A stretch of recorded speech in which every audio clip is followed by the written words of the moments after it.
Tragedi berdarah Partai Komunis Indonesia atau PKI mewarnai bangsa Indonesia dimulai sejak tahun 1948. Partai Komunis Indonesia ini menikam dari dalam pemerintahan Soekarno yang waktu itu tengah menghadapi Belanda. Pembantaian ulama, beberapa pesantren, polisi, dan tentara mewarnai kisah bergerakan PKI.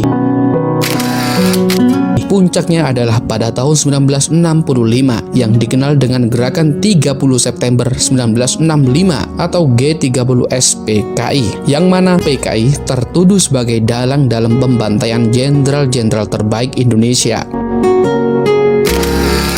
Indonesia yang baru merdeka diwarnai beberapa konflik yang kemudian dilakukan sosok para tokoh yang dilabeli sebagai pengkhianat bangsa. Mereka adalah Musuh Munawar, Amir Syarifuddin, M.H. Lukman, Nyoto, hingga pimpinan PKI yang terakhir yaitu Dipa Nusantara Aidit.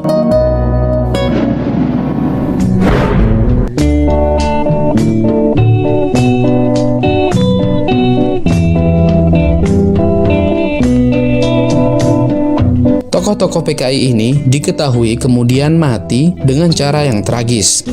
Berikut tokoh-tokoh PKI yang akan kita ulas dalam video ini. Genjer-genjer nong kedoan batik keleler. Genjer-genjer nong kedoan batik keleler. Musuh Munawar, pimpinan PKI dalam tragedi PKI Madiun 1948. Negara Republik Soviet Indonesia yang katanya diproklamirkan tokoh komunis Musuh Munawar di Madiun tidak berumur panjang. Negara yang didirikan oleh Musuh Munawar pada tanggal 18 September 1948 itu langsung dihancurkan oleh pasukan TNI pimpinan Panglima Jenderal Sudirman dan Jenderal Gatot Subroto yang menyerang dari timur dan barat. Dalam waktu 2 minggu, kekuatan bersenjata tentara musuh dihancurkan oleh pasukan TNI.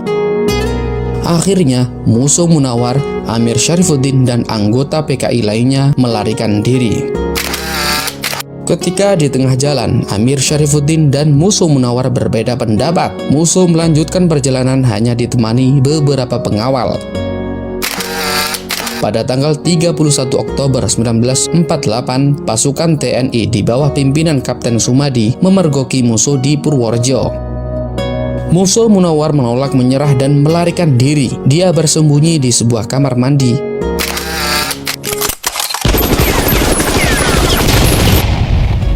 Di sanalah musuh terlibat baku tembak dengan TNI hingga Musuh Munawar tewas. Beberapa sumber menyebutkan jenazah musuh dibawa ke alun-alun dan dibakar.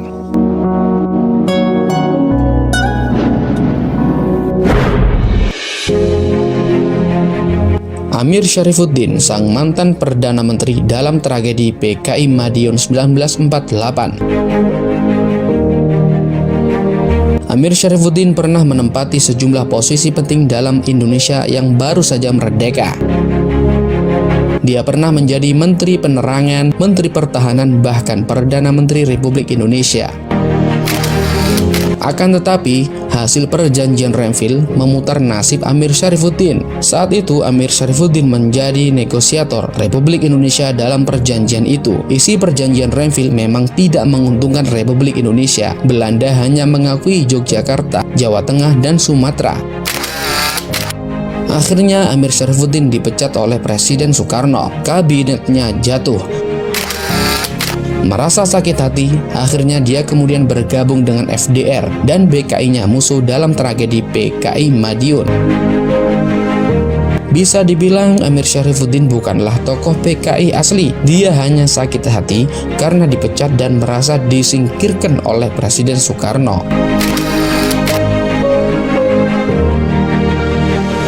Saat pemberontakan Madiun dihancurkan oleh TNI, Amir Syarifuddin melarikan diri. Dia akhirnya ditangkap TNI di hutan kawasan Purwodadi pada tanggal 19 Desember 1948.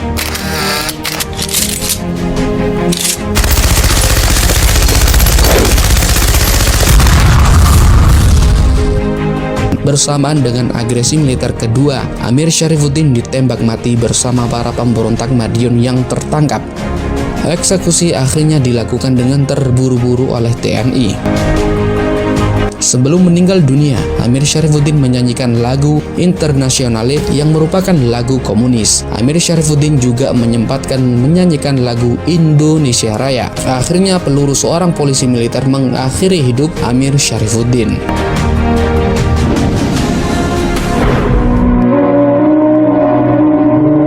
Dipa Nusantara Aidit, pimpinan PKI dalam tragedi G30S PKI. Setelah tragedi berdarah gerakan 30 September 1965, DN Aidit langsung melarikan diri dari Jakarta.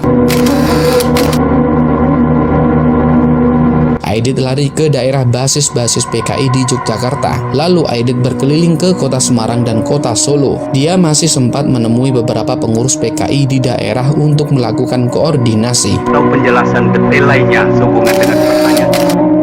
Akhirnya pada tanggal 22 November 1965, DN Aidit ditangkap oleh pasukan Brigade Infanteri 4 Kostrad di kampung dekat stasiun Balapan Solo. Kepada Komandan Brigif 4 Kolonel Yasir Hadiboroto, Aidit minta dipertemukan dengan Soekarno. Aidit mengaku sudah membuat pengakuan tertulis soal G30S PKI. Dokumen itu rencananya akan diberikan kepada Presiden Soekarno, akan tetapi keinginan Aidit tidak pernah terpenuhi. Keesokan harinya, Yasir dan pasukannya membawa DN Aidit ke sebuah sumur tua di belakang markas TNI di kota Boyolali.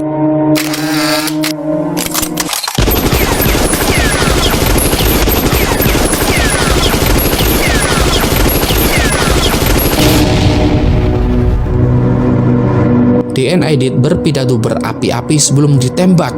Berondongan senjata AK-47 mengakhiri hidup sosok ketua Komite Sentral PKI. Kuburan pasti DN Aidit tidak diketahui hingga kini. Satu riwayat mengatakan mayat Aidit dibuang ke sebuah sumur tua di Boyolali.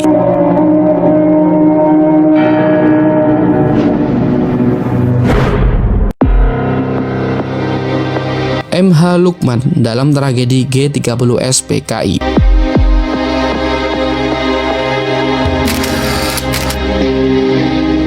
MH Lukman atau yang dikenal dengan Muhammad Hatta Lukman bersama Nyoto dan Aidit, ketiganya dikenal sebagai Triumvirat atau tiga pimpinan PKI. Sejak kecil MH Lukman terbiasa hidup di tengah pergerakan. Akan tetapi MH Lukman memilih komunis sebagai jalan hidupnya. Setelah pemberontakan PKI 1948, tiga serangkai ini yaitu DN Aidit, MH Lukman, dan Nyoto mengambil alih kepemimpinan PKI dari para tetua komunis. Di pemerintahan, Lukman memilih menjabat sebagai wakil ketua DPR gotong royong. Tidak banyak data mengenai kematian MH Lukman. Saat itu beberapa hari kemudian setelah gerakan 30 September 1965 gagal, MH Lukman diculik dan ditembak mati tentara. Mayatnya maupun kuburannya tidak diketahui.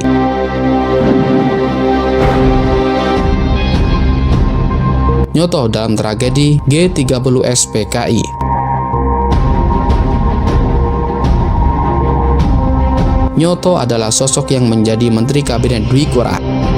Mewakili PKI, dia adalah salah satu orang yang dipercaya Soekarno untuk menulis pidato kenegaraan yang akan dibacakan Soekarno.